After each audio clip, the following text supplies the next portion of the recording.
Hi, it's Mrs. Pope, and today we're going to talk about rational expressions. Our goal is to simplify, multiply, and divide rational expressions. So when we're doing all of these, we want to make sure we factor. It's going to make things a lot easier. So when we simplify this, we first want to look and see, can we factor the top? 5x can't be factored, but what about this? What multiplies to 3 and adds to 4? Yes, we can factor the top. So this is going to factor into x plus 3, x plus 1.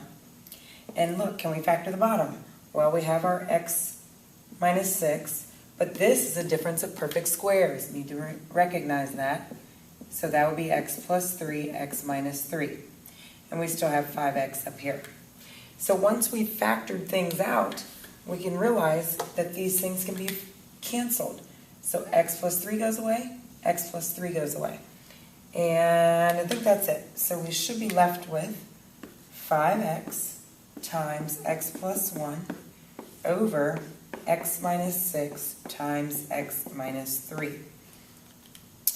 But you must notice and you must state that this expression is undefined at certain points. So once you factor it out and look at it, we can't have 6 as a value, we can't have negative 3 as a value, and we can't have 3 as a value because that would make the denominator have a 0 and you can't divide by 0. So even though you simplify it, you must also say not defined at x equals 6, x equals negative 3, or x equals 3. It's not defined at any of those, so that must be part of your answer. All right, for what values is this rational expression undefined? Factor. So let's factor everything out and see what we're left with. Well, the top we would have our x squared, and then this would factor into x minus 7x plus 2. And then the bottom we have 4x, and this is going to factor into x plus 4x plus 2. Just factoring. All right, so before we do anything and cancel, we need to look at the question and ask what would make it undefined. So I don't want to cancel this because then it would look like negative 2 is an option, but it's not. So this is actually undefined. Stop here at x equals 0, because if I put in 0 here, I'd get 4 times 0 and that would knock everything out. X equals negative 4, because that would make that 0 and knock everything out. And x equals negative 2. So these are the three values at which it's undefined. Okay, simplify this one. This is a little tricky. Let's factor out what we have. Well, we see there's an a and a b here, so I can factor out ab, which would leave me with a minus 5. Not anything tricky about the top.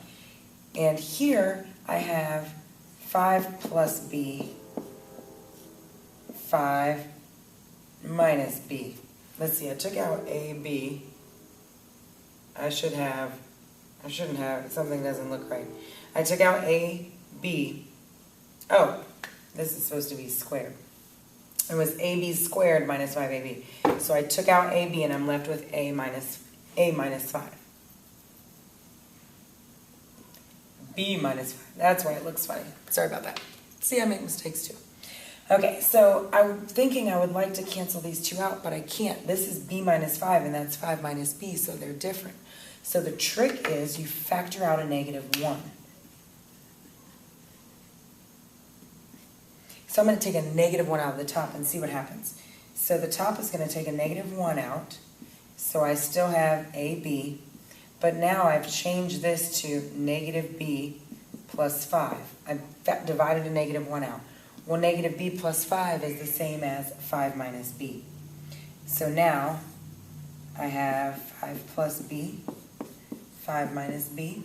Now these are the same because negative B plus 5 is exactly the same as 5 minus b. So now I can cancel them out, and I'm left with negative ab over 5 plus b.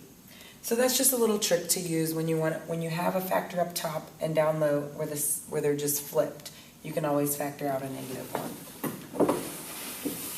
Last two examples. Let's simplify, which means we need to factor. So here, if we factor the top, we should have x minus 8 times x plus 2 over x minus 8 times x minus 8 times x minus 8 over factor, x plus 3, x plus 2. So now that we've done that, let's cancel things out. X plus 2, x plus 2. X minus 8, x minus 8, x minus 8, x minus 8. Wow. That's why it pays to know how to factor. All I'm left with is 1 over x plus 3, and that would be the final answer. All right, last example. Let's factor the top. This is the difference of perfect squares, so x plus 4, x minus 4, over, take out a 12, I'm left with y plus 3. And then remember, if you're dividing fractions, you can change it to multiply and just flip it. So I'm going to change that to multiply, and I'm going to put this up top.